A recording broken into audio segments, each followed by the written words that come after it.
Hello, I'm Navar Gonzalez, and I'll be introducing Module 4, The Power of Persuasion, which covers strong attitudes and how they influence messages that are presented to us, specifically focusing on the social judgment theory and how it emphasizes that individual receivers don't always evaluate a message solely based on the merits of an argument. Many other factors come into play, whether it be importance, ego involvement, knowledge, but today we'll be focusing on the core concept of latitudes of acceptance, rejection, and non-commitment that can affect your power of persuasion on an individual. As states' rights have been changing over the decade on the position of medical and recreational marijuana usage, I personally experienced that there are different types of latitudes that might affect someone's perception on marijuana.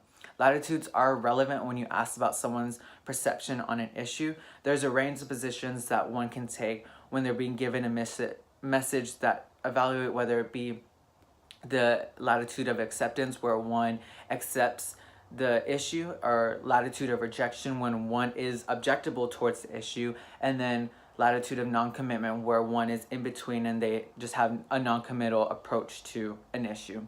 In my past experience speaking to individuals who live in states such as Colorado, California, Washington, where they have pro-medical and recreational marijuana laws, the individuals usually have a latitude of acceptance towards the issue because they see the benefits of the medical side or the economic benefits that can come as well.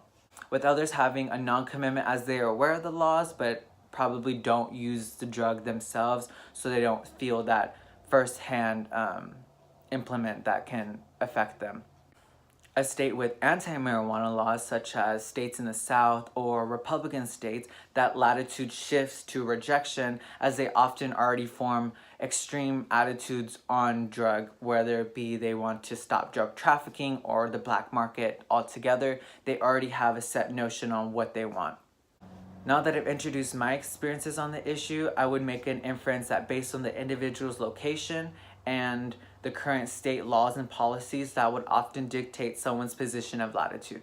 I learned that since marijuana laws are often controversial, people often are ego involved as they know that these laws affect their self-core values.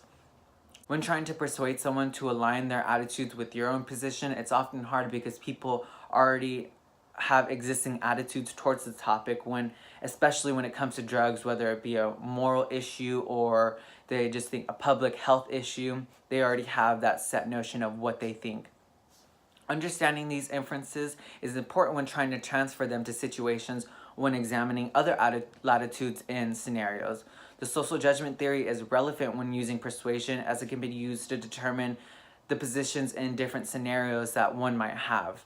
Not just when it comes to marijuana, it might be public health or other policies that people can create. Understanding these inferences is important when trying to transfer them and apply them to other situations when you're examining other people's latitudes towards a certain issue. The social judgment theory is relevant because using persuasion, it can allow you to understand and better determine other positions in different scenarios. We all have different aspects of life and different attitudes towards, again, certain topics, but we can all agree that we have formed our own accepted, rejected, or just non-committal to certain issues that come in our life. So understanding that can just better analyze a certain situation or topic when you're trying to persuade somebody in that sense. In conclusion, when I apply this language to certain experiences, it just further reinforces on why we develop certain attitudes and what some of those aspects of the attitudes are. And if an individual is trying to evaluate a message with their attitude, it just shows how some people just hold certain things stronger to them, and they can be on one side of the spectrum holding acceptance, or they can just completely reject that idea, or even some be in the complete middle and just have no commitment to it and it doesn't really affect them. But implementing your message of latitude just shows the commitment one has to a position, and then just being able to realize that would, again, make you a better persuader in the form that if you can't persuade them, then you acknowledge the fact on why this person develops a certain attitude towards something. Thank you.